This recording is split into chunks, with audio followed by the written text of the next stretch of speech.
Hey guys, this is Jason over at Survival Hacks, and today we're going to be talking about survival myths. You may have probably seen these come across your Facebook feed. People make these clever survival hack videos, and a lot of the times they turn out to be false. And those are the ones you're left kind of scratching your head, like, does that make any sense? So today we're gonna look at 6 of the myths that we've come across. Number 1, food should be your top priority if you are in a survival situation, an SHTF situation. People always say food, try to find food, try to hunt something or fish something. That's not true. You can last up to 3 weeks without any food. You can only go 3 days without water. So your top priority should be water and not food. Myth number 2, if you or a friend gets bit by a poisonous snake, you can suck out the venom and they'll be fine. That's not true.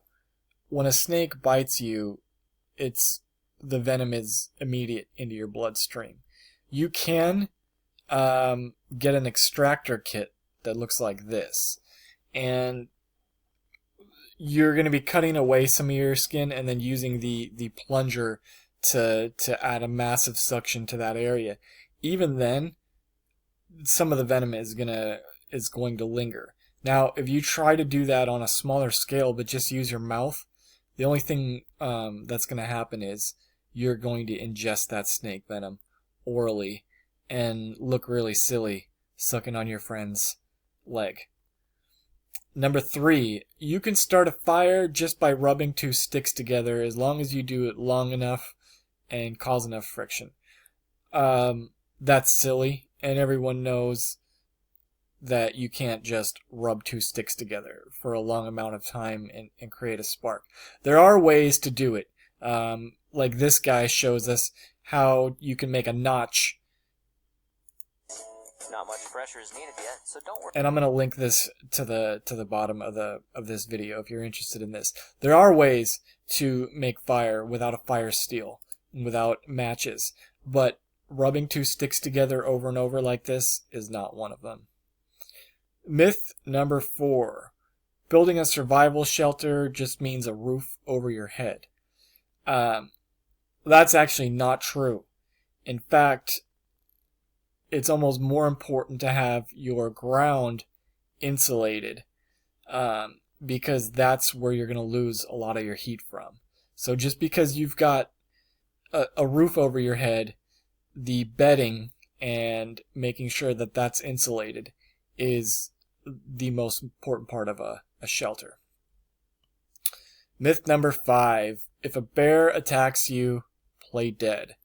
Now, for those of us who grew up or lived in bear country, we know the difference between a brown bear, a grizzly bear, and a black bear.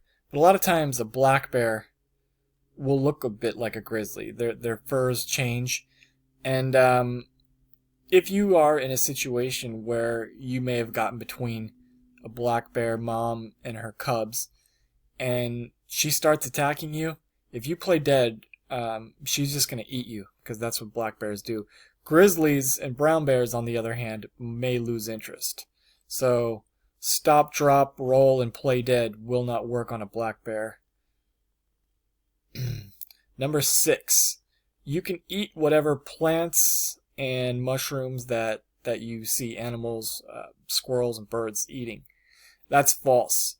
There are several berries and mushrooms that birds can get away with eating and squirrels can get away with eating, and they're fine. But give them to a human and we'll be not feeling too good. So if you have any other survival myths, please post them below. Be safe.